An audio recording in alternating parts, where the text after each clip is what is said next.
Vamos orar. A irmã Rosângela vai estar agora ministrando que o Senhor mostrou o coração dela. Amém? Senhor, meu Deus e meu Pai, louvado e engrandecido seja teu nome.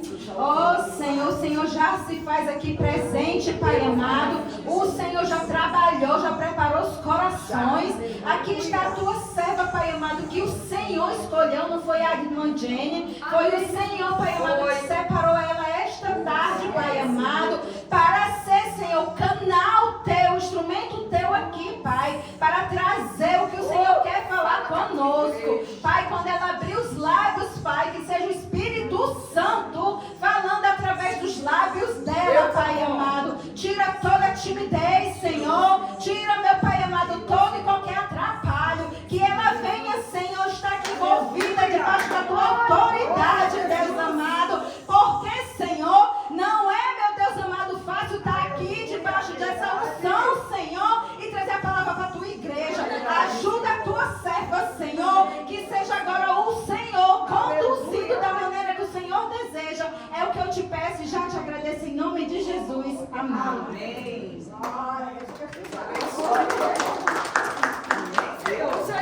Oh, glória! Gente, olha, coração acelerado, de emoção, de alegria, porque sempre que o Senhor marca essa agenda, como falou a irmã, não é uma agenda da Jennifer, não é uma agenda da Rosângela, mas é uma agenda do céu.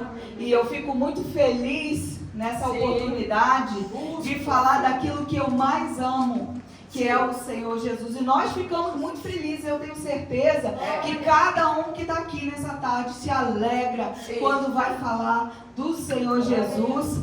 E hoje eu estou muito alegre porque eu sei, né, a palavra até diz que os anjos gostariam de trazer a mensagem de salvação, mas o Senhor concedeu a nós essa honra, esse privilégio.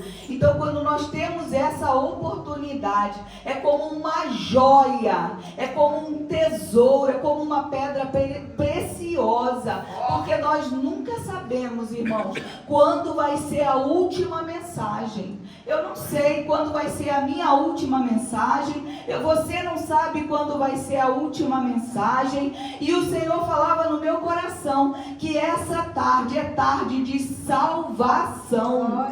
Olha, irmãos, é um momento muito importante, porque nós podemos colocar diante do Senhor muitas coisas nós estamos colocando, inclusive eu, colocando diante do Senhor as nossas necessidades, e temos que fazer isso mesmo, porque Ele é o nosso garantidor, o nosso Pai.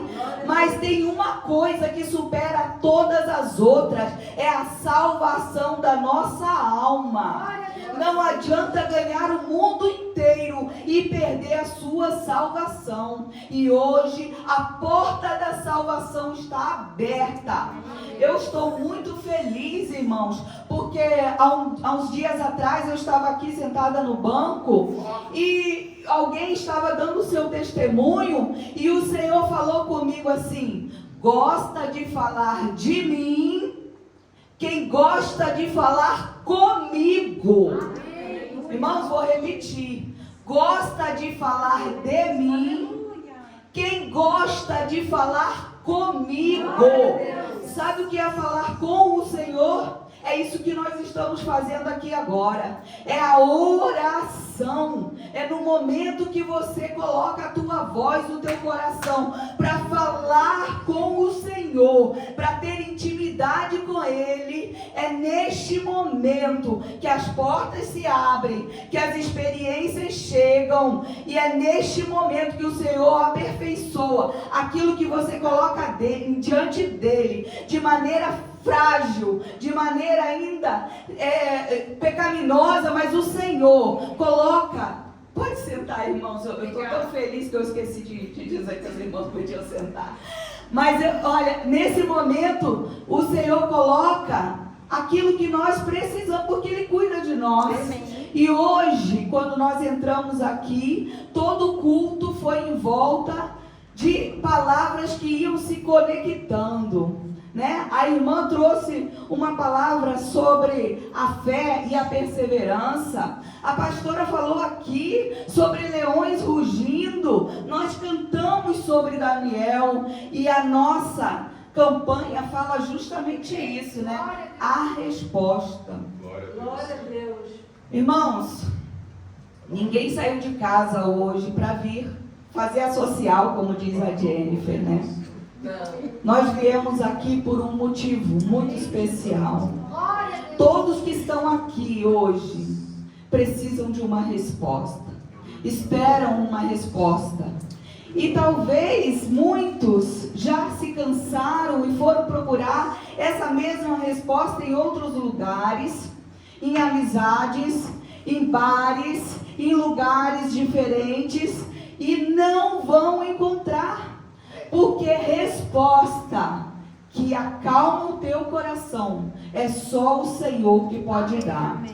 E eu quero ler com os irmãos lá no livro de Daniel, no capítulo 6, no versículo 10. Amém. Que maravilha. Os irmãos encontraram? Amém. Esse é um capítulo bem interessante. Todo o livro de Daniel é muito impactante, né? Ele, desde o início ao final, você é envolvido em várias situações em que Daniel vai viver. Mas esse capítulo 6, ele é muito interessante porque ele é o tema da nossa campanha que fala, né, sobre Daniel, e o Senhor colocou no meu coração essa palavra. E diz assim: Daniel, pois quando soube que a escritura estava assinada, entrou em sua casa e em cima, no seu quarto, onde havia janelas para a banda de Jerusalém, 3 vezes no dia se punha de joelho e orava e dava graças diante do seu Deus, como costumava fazer. Irmãos, a palavra de Deus conta que no livro de Daniel, que nesse período, todos conhecem aqui a história de Daniel, é muito grande, não dá para falar, mas nesse capítulo 6, Daniel já adulto, Daniel já vivia ali as experiências de estar naquele reino. Daniel era um estrangeiro porque estava vivendo numa terra que não era sua. E eu quero dizer para você que não importa a sua nacionalidade, se você é brasileiro, se você é cubano, se você é alemão, eu quero dizer, você é estrangeiro, porque este não é o nosso lugar, esta não é a nossa terra. E Daniel vai para aquela terra e vive naquele lugar como estrangeiro. E Daniel toma uma decisão na sua vida. Desde muito cedo, ele decide não se contaminar. Irmãos, isso é um momento muito importante na vida do homem, em que ele tem que tomar uma decisão. E essa decisão não sou eu, não é a pastora, não é uma mensagem bonita. Essa decisão só quem pode tomar é você. Amém. Eu não posso forçar você, eu não posso comover você, mas eu quero dizer que se você abrir a porta do seu coração, Ele entrará e ceará contigo. Aleluia! E Daniel decidiu. Irmão, eu não estou falando de um homem que fez fogo cair do céu. Eu poderia falar porque o Senhor nos dá exemplo disso. Eu não estou falando de um homem que fez milagres pelas ruas. Eu poderia falar porque nós temos exemplo disso. Mas eu tenho um exemplo aqui. Eu estou falando de um homem que o grande segredo dele era a oração. O segredo da vitória, o segredo da vida de Daniel não era a sua inteligência. A Bíblia vai dizer que Daniel se destacava pela sua inteligência. Daniel se destacava porque ele era um dos sábios do reino.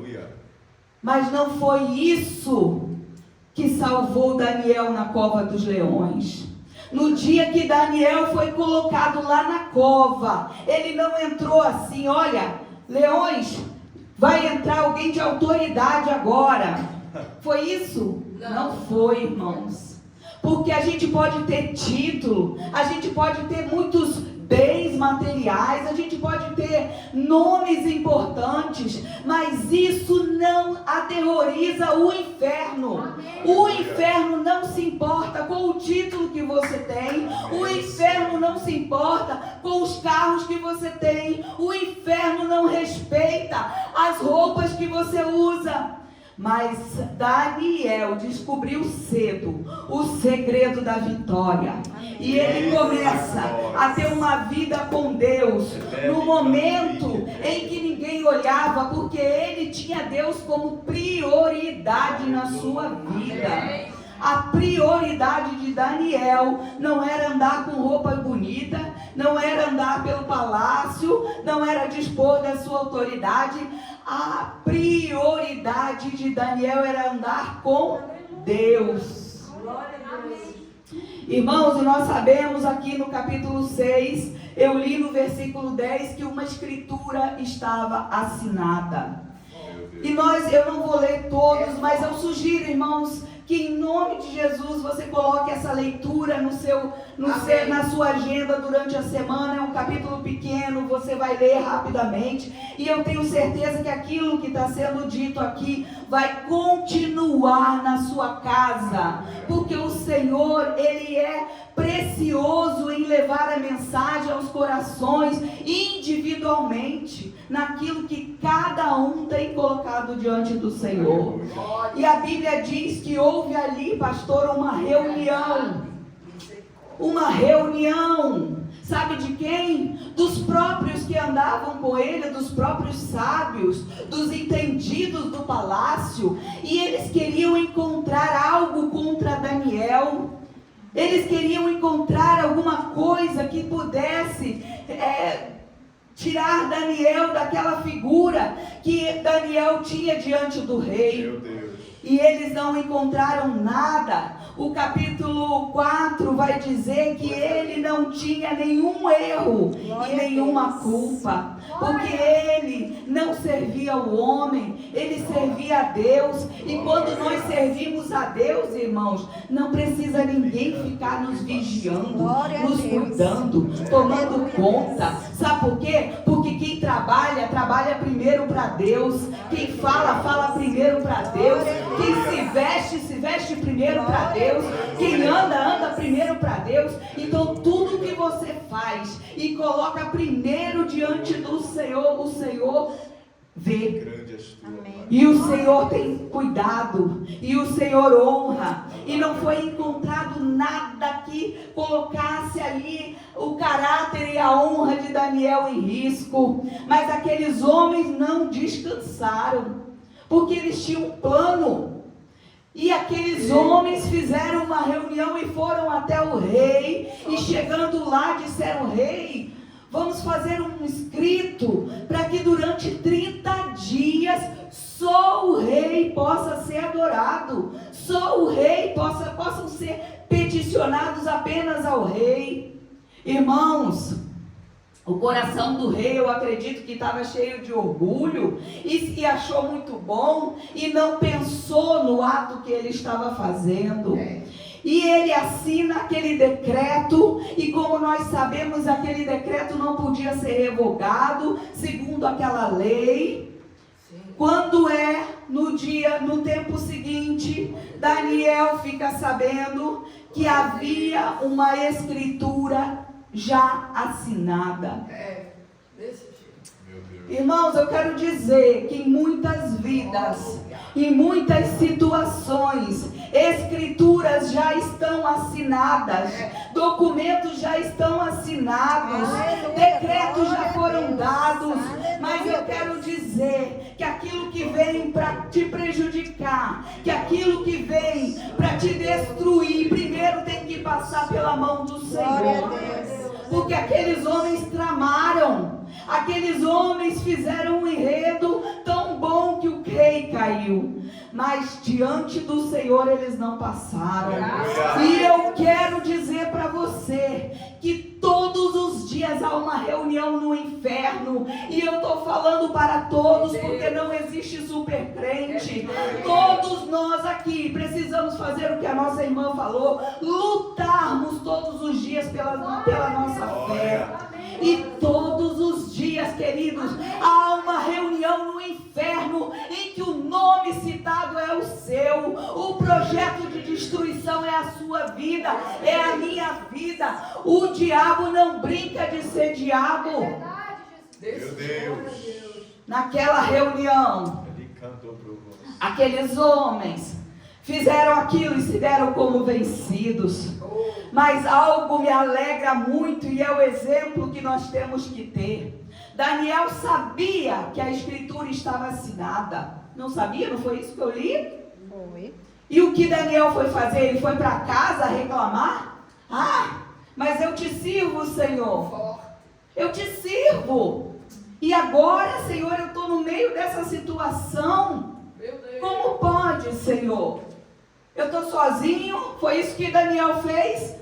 Não, irmãos. Ele permaneceu fiel naquilo que ele tinha como certeza. Porque Daniel nos mostra aqui que ele ama o Senhor. Ele amou o Senhor, não como barganha. Senhor, eu vou fazer isso para o Senhor me dar isso. Eu vou fazer isso para o Senhor me dar isso. O Daniel amou o Senhor. Daniel estava fiel ao Senhor, independente do resultado que ele tinha. Porque Daniel não tinha uma palavra dizendo assim: Daniel, pode ir que eu vou te livrar. A Bíblia não fala isso. Há momentos, pastora, amigos, que o silêncio do Senhor fica pairando. E é nesse momento, o momento da espera, é que o Senhor vai olhar para você e ver se o teu coração está nele, ou se o teu coração está nas coisas que você tem apresentado diante dele. Daniel não muda a sua estratégia, não muda a sua vida. Ele vai dobrar o seu joelho, como eu acabei de ler. Ele dobra o seu joelho para adorar e glorificar o nome do Senhor, mesmo sabendo que havia uma sentença de morte sobre ele. A situação não muda quem você é. A situação não muda o que você é diante de Deus. Porque Deus não muda. Deus não fica. Hoje ele está de um jeito, amanhã ele está do outro. Já viu isso? Hoje você está de um jeito. Jesus fez o que eu queria. Glória a Deus, eu estou muito feliz. Jesus não fez. Não vou mais lá não. Eu acho que não é lá não. E Daniel perseverou. Nós falamos aqui do culto sobre perseverança. Daniel continuou seguindo em perseverança, porque o amor dele sabia que se o Senhor não o livrasse da cova, ele teria um bom encontro com o Senhor na eternidade. A tua oração é pelas coisas que você precisa, mas principalmente para ter um bom encontro com Cristo. Irmãos, eu quero dizer que eu me lembrando aqui enquanto a irmã falava, eu me lembrei de um tempo, em 2018, eu tenho um padrasto que eu chamo de pai, porque é um pai para mim, muito amado, e ele foi diagnosticado com um câncer de pâncreas. Para quem sabe, o câncer de pâncreas é um dos mais agressivos, e ele tinha pouco tempo de vida. Ele foi internado no Getúlio Vargas, ali no Rio. E os médicos disseram: nós não vamos operar porque o câncer já tomou 5 órgãos dele e tal. Não tem necessidade de colocar mais uma dor nele, cortar, fazer cirurgia. Nós não vamos fazer isso. E eu fui, como filha mais velha, eu tratando todos os assuntos. E eu fui falar com a minha mãe, porque ela é a esposa. Quem tem que decidir é ela.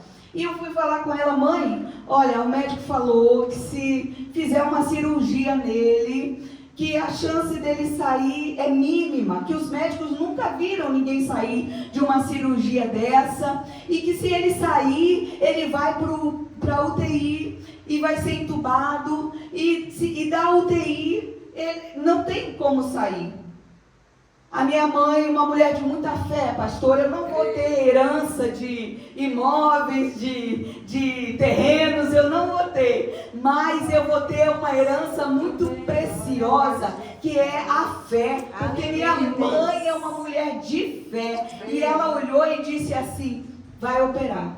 E o Senhor vai tirar ele de lá. Eu fiquei, confesso para os irmãos, a minha fé não alcançou. Porque eu estava entre os médicos e a minha família, então eu sabia tudo o que acontecia do outro lado. E os médicos já tinham dito, olha, não sai. Irmãos, minha mãe disse com tanta certeza, e eu fui até o médico, e eu disse, doutor, minha mãe quer que seja operado. Então, doutor, o senhor vai operar meu pai, sim. O senhor vai operar, se tem uma chance de operar, o senhor vai operar. Mas eu sabia o que eu estava pedindo para ele. E ele sabia também. E nós passamos ali uma situação muito difícil. Meu pai cheio de sondas, cheio de aparelhos, muito magro, já não comia mais. E quando foi uma noite antes da cirurgia, os médicos mandaram ele para casa e disseram, vocês não briguem com ele, façam tudo o que ele quiser, deixem ele assistir, comer, fazer, não façam nada que depois vocês venham se arrepender. E assim nós fizemos. A seguir, ele entrou para a mesa de cirurgia. Ele passou 12 horas numa mesa de cirurgia, mexeram nos órgãos dele todo. Depois eu vi a cirurgia, os médicos me chamaram, me mostraram no vídeo, foi tudo gravado. E quando, irmãos, o meu pai saiu daquela mesa de cirurgia 12 horas depois, minha mãe ali em oração, e a gente em oração, eu confesso, irmãos, eu estava mais em oração pela minha mãe, com medo, porque eles fazem tudo juntos. Eles são dois idosos que fazem tudo juntos, da hora que vão acordar, da hora que vão dormir. Então eu tinha muita preocupação. E quando a minha mãe, quando ele sai da sala de cirurgia e vai para a UTI, nós já temos o primeiro milagre, porque o médico disse que isso não ia acontecer. Chegando na UTI, ele não precisou ser entubado. Para honra e glória do nome do Senhor, 2 dias depois ele estava no quarto. Amém. E para honra e glória do nome do Senhor, isso foi em 2018. O meu pai está curado. Glória a Deus. Ele, olha, é uma bênção tão grande. Ele ainda faz acompanhamento, porque é uma regra, né, do hospital de ir lá de ano em ano. Mas ele vai mais para falar, Jesus me curou, do que outra coisa. Mas uma coisa me marcou muito. No dia que nós fomos contar para o meu pai que ele estava com câncer, o médico sentadinho, meu pai sentadinho, eu, a filha mais velha aqui, minha mãe aqui. E o médico sentado para ele disse, meu filho, olha, não tem outro jeito de falar, eu vou ter que te falar, você está com câncer. E ele disse assim, está repreendido, doutor, está repreendido. Eu não aceito isso não.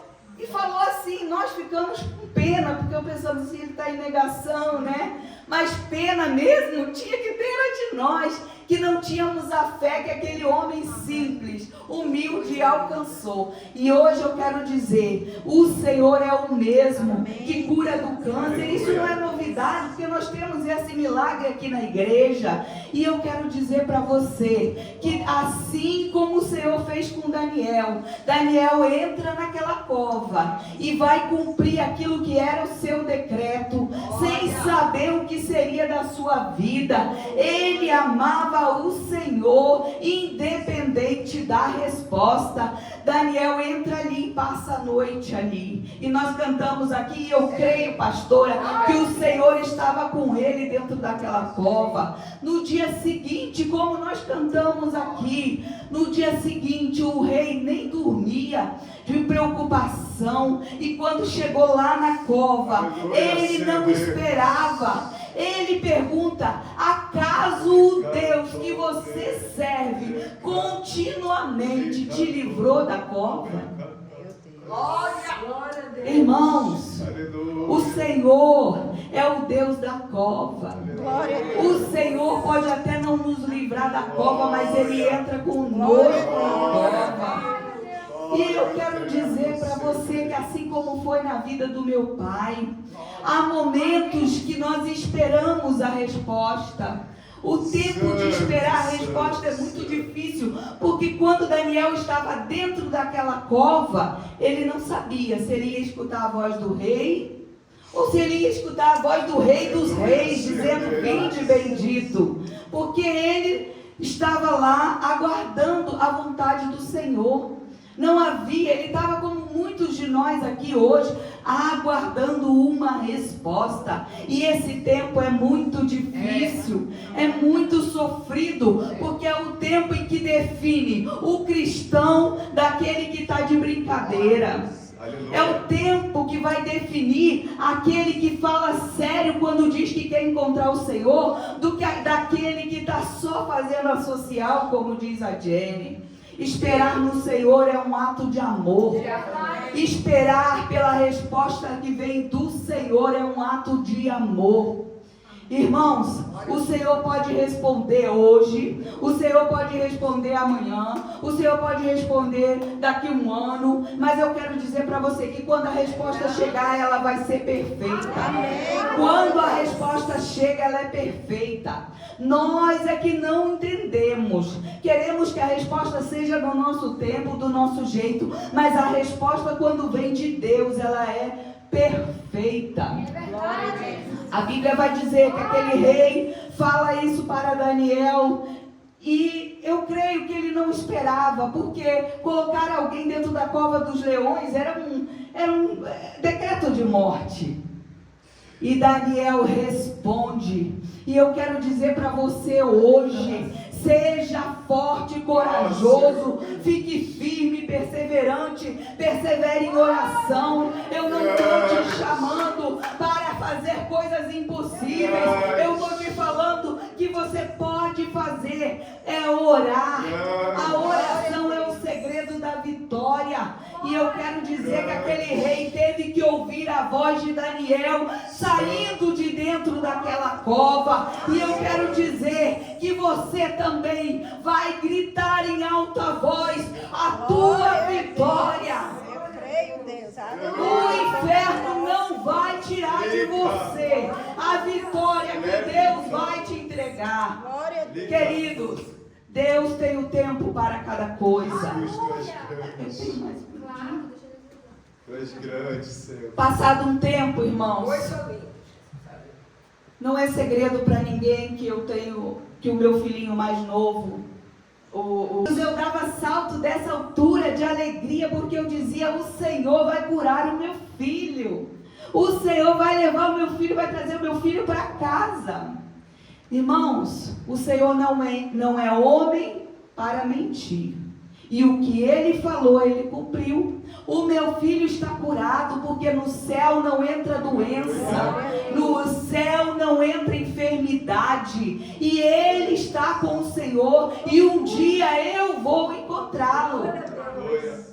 Ele voltou para casa. Foi difícil para mim entender o plano do Senhor. Passado algum tempo, pastora, passado 3 anos, porque 3, 4 anos, não me lembro ao certo. Nos primeiros anos foi um momento muito difícil, mas o Senhor me restaurou, o Senhor foi me buscar, e o Senhor começou a me colocar de pé. Quando eu já estava caminhando novamente para a casa do Senhor, eu tenho um filho mais velho, Silvio, e eu chego em casa e vejo o meu filho se distanciando do Senhor. E eu vejo aquela cena do meu filho cada dia mais longe do Senhor, cada dia ficando mais longe do Senhor. E aquilo entristece o meu coração. E eu estava na igreja quando o Senhor levantou um profeta e disse: tem dia e hora para tratar com ele. Irmãos, eu quero dizer isso. Há dia e hora, não pense que você está desapercebido pelo Senhor. dia e hora. A palavra de Deus diz no Salmo 139 que todos os nossos dias foram escritos pela sua mão. Amém. E eu quero dizer que o dia e a hora da tua resposta estão marcados pelo Senhor. O Senhor, eu vendo aquela cena, o Senhor levanta o vaso e diz: eu tenho dia e hora para tratar com ele. Irmão, voltei para casa feliz e contente, porque a gente quer que seja logo, né? A gente já quer que chegar em casa e já vê um milagre. Passou uma semana e nada. Passou 2, nada. 3, nada. 1 mês, nada. 2 meses, nada. Eu comecei até a duvidar do vaso. Eu pensei, será que foi Deus que falou mesmo? Desse jeito. Desse jeito, né? E eu esqueci aquilo. Irmãos, e a situação foi só indo. Graças a Deus, meus filhos são uma bênção, nunca me deram dor de cabeça, assim, mas o fato dele ter se distanciado do Senhor, para mim, era muito difícil. Porque uma vida sem Deus, irmãos, é uma vida vazia. E eu quero dizer que talvez a gente pense assim, não, mas eu sou bonzinho, eu sou boazinha, né? Olha, eu nem faço mal para ninguém. Isso não é requisito para você entrar no céu. Isso não te faz entrar no céu. O fato de você ser bonzinho é ótimo, para você ser um bom cidadão, para você ser útil na sua vida, para você ser bom na sua família, mas isso não é carta de salvação.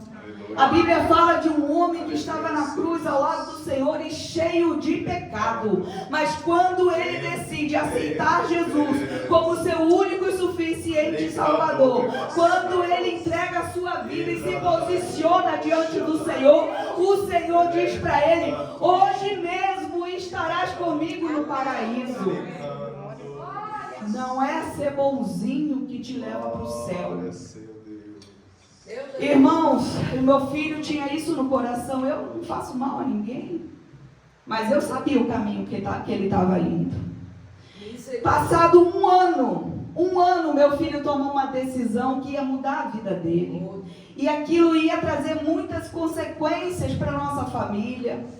E eu vou para a cozinha, começo a orar e vem à minha memória aquela profecia. E eu oro ao Senhor e digo: Senhor, lembra da tua palavra. Aleluia. Lembra da tua profecia. Irmãos, o Senhor naquela hora falou comigo assim: você está preparada? Ficou esse silêncio que está aqui agora. Porque eu querendo entender a mente do Senhor, eu pensei rapidamente assim: olha, o Senhor vai me tocar. O meu filho vai se quebrantar e vai voltar para os caminhos do Senhor. Mas, irmãos, a mente de Deus não cabe na sua. Amém. Se coubesse, ele não seria Deus. Não tente entender os planos do Senhor, porque é perda de tempo. Aleluia. E eu faço aquela oração, o Senhor responde e me pergunta, e eu falo prontamente: Senhor, eu estou pronta. Porque eu pensei que ia ser daquele jeito que eu imaginei. Irmãos, passado 3 dias, eu esperei quase 1 ano para aquela profecia se cumprir. Mas quando o Senhor falou comigo, em 3 dias o meu filho começou: mãe, estou com uma dor aqui. Uma dor aqui. E eu pensei: tu comeu alguma coisa que não te fez bem? Vou fazer um chá. Irmãos, para encurtar a história, meu filho, em 1 semana, evacuava sangue. Meu Deus. Em menos de 1 mês, meu filho emagreceu quase 30 quilos. Meu filho trabalhando no consulado do Japão. Meu filho, um homem desse tamanho, desse tamanho. Um menino forte, inteligente, saudável. Estava pele e osso em cima de uma cama. E eu, desesperada, indo para um hospital, indo para o outro, com aquele menino grande nos meus ombros. E eu chegava lá e as pessoas já pensavam que eram drogas, porque isso é muito normal. Jovens envolvidos com coisas ilícitas. E aí eles faziam, já destratavam, pensando: pobre dessa mãe enganada. Mas quando faziam os exames, pastora, não tinha nada. Irmãos, como é que pode um homem pele e osso, olho fundo, não comia nada, porque se ele comesse uma batata cozida com sal, ele gritava de dor. Quando chegava para fazer exame não tinha nada. E eu ia no outro hospital, e eu ia no outro, e eu ia no outro, e eu ia no outro, e mandavam eu comprar tal remédio, e mandavam eu ir no especialista, e tudo que eu não tinha, eu gastei naquele tempo. Tudo que nós não tínhamos foi naquele tempo. E eu ali, difícil, numa situação muito difícil, quando o Senhor também, pastora, sabe quando você entra na cova dos leões e o Senhor vai contigo na cova, você percebe isso porque vem livramento. Então eu comecei a receber ajuda das irmãs, eu comecei a receber ajuda para fazer exames caríssimos, 5 mil reais, eu não tinha aquele dinheiro, mas o Senhor levantava um, levantava o outro, e eu ia lá e fazia, e quando vinha o resultado, nada. Irmão, a situação foi muito difícil, tão difícil, que já há 1 ano naquela peleja, eu chego no médico com meu filho com uma crise muito difícil. Meu filho não comia nada, ele não podia comer alhos, nenhum tipo de tempero, nem sal, nem nada. Quando eu chego, né, ele teve uma crise, eu levo ele correndo ali pro Hospital dos Servidores no Rio, um hospital muito importante ali no Rio. E chegando lá, o médico deita ele numa maca e diz assim: mãe, vem aqui, que eu vou te dar uma receita, mas está aqui, vem aqui comigo, mãe. Ele queria me tirar de perto do meu filho. Quando eu chego lá naquela salinha, eu inocente, não sabia, o médico diz para mim assim: ô mãe, vamos falar a verdade para a senhora. Tudo que a medicina podia fazer pelo seu filho foi feito. Não tem mais exame que eu possa pedir, não tem mais remédio que eu possa passar. Então eu vou dizer uma coisa para a senhora vai levar seu filho para casa. A senhora não traga mais ele aqui quando ele estiver em crise, porque isso aí só prejudica ele. A senhora vai levar ele para casa. E não deixe ele ver, irmãos, eu vou falar isso porque foi uma coisa que me marcou muito. Não deixe ele ver nem televisão, em filmes, muita emoção, porque ele está tão fraco. Ele está tão fraquinho, que se ele tiver uma parada, ele não dá tempo de chegar aqui.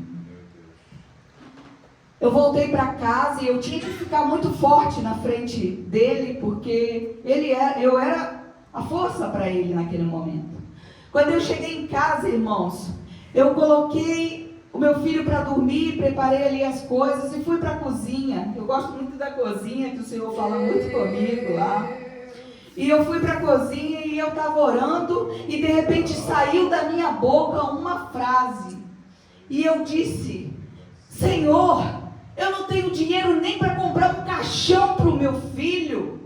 Irmãos, nessa hora, foi como se facas entrassem no meu coração. E eu caí de joelho naquela cozinha de tanta dor, porque aquela frase era muito dura de se ouvir. E principalmente porque eu já tinha passado por aquilo. E eu fui me arrastando até o meu quarto, porque eu não queria que o meu filho visse aquilo. E eu fiz uma coisa que eu só tinha ouvido falar, eu nunca tinha vivido. Irmãos, eu chorava, que as lágrimas inundavam todo o meu rosto. Eu chorava com a alma, com o corpo, com tudo que existia de dor, mas eu não falei uma palavra, não saiu de mim o nome, não saiu um me ajuda, não saiu nada. Quando eu terminei de orar, o Senhor falou comigo dentro daquele quarto e disse: abre a palavra em 3 partes. Glória a Deus. Foi tão forte que eu só tive que obedecer. Amém. E eu abri a palavra, na primeira parte o Senhor falava de alguém que subia uma montanha, que iria passar por obstáculos. Eu abro a Bíblia novamente. E a palavra diz que lá no alto da montanha, como é que uma palavra conectou com a outra? Pergunte ao Senhor, eu não sei te dizer. A palavra dizia: lá no alto daquela montanha haverá uma bandeira. Irmãos, e eu abro a palavra na 3ª parte. E o Senhor fala comigo, porque esta enfermidade não é para a morte, mas para a minha glória. Irmão, naquele momento, a minha história mudou, porque o Senhor me deu uma autoridade tão grande dentro do meu lar, que eu andava de madrugada dizendo, não vai ter defunto, vai ter profeta, não vai ter velório, vai ter casamento. Irmãos, e o Senhor deu autoridade ali agora para lutar, para orar de maneira certa. E eu quero dizer para você, sabe onde eu encontrei isso? Na oração. Na oração. Na oração o Senhor vai te dar direção. Na oração o Senhor vai te dar discernimento. Na oração o Senhor vai te sustentar no dia que as tuas lágrimas inundarem o teu rosto. Na oração você vai encontrar a resposta. E eu levantei e eu andava pela casa igual uma pessoa, pastora, desse jeito. E eu andava assim, eu gosto muito dessas Bíblias, e eu estava com a minha Bíblia, e eu andava pela casa dizendo, não vai ter defunto, vai ter profeta, não vai ter velório, vai ter casamento. Irmãos, para a honra e glória do Senhor. O Senhor curou meu filho. Aleluia. O Senhor tirou meu filho daquele lugar. Aleluia. O Senhor levou meu filho para uma nova cidade. O Senhor deu uma esposa a meu filho, que é uma alegria para o meu coração. O Senhor restaurou a comunhão com meu filho. Hoje o meu filho é responsável por jovens na sua igreja. A sua casa é casa de receber vidas necessitadas. E o Senhor completa a obra, porque tudo que Ele faz por completo. E Ele completa a obra. E esse ano, em nome de Jesus, nós vamos receber o meu primeiro netinho, o filhinho dele. Irmãos, aquilo que estava morto ressuscitou, aquilo que estava perdido o Senhor encontrou. E eu quero dizer para você, não importa a sua situação, não importa a resposta que você precise, persevere em oração como fez Daniel. Não desista, porque o inferno não desiste de você. Enquanto você respirar, ele vai lutar pela sua alma. Não desista e coloque como fez Daniel, o Senhor em primeiro lugar na sua vida. Persevere em oração, mantenha os passos na direção certa. E o Senhor que livrou Daniel, que esteve com Daniel na cova, estará contigo todo o tempo da tua prova. E também será Ele que será exaltado na tua vida. Porque quando aquela história de Daniel termina, o rei ouve a voz de Daniel e diz, a partir de hoje, esse lugar vai adorar o Deus de Daniel, o Deus vivo de Daniel. E o mundo vai ter que olhar para você e ver o Deus que você serve, e o nome do Senhor será glorificado. Amém. Aleluia. Queridos, eu agradeço a minha oportunidade. Deus é fiel. Deus é bom. Jesus é a cura.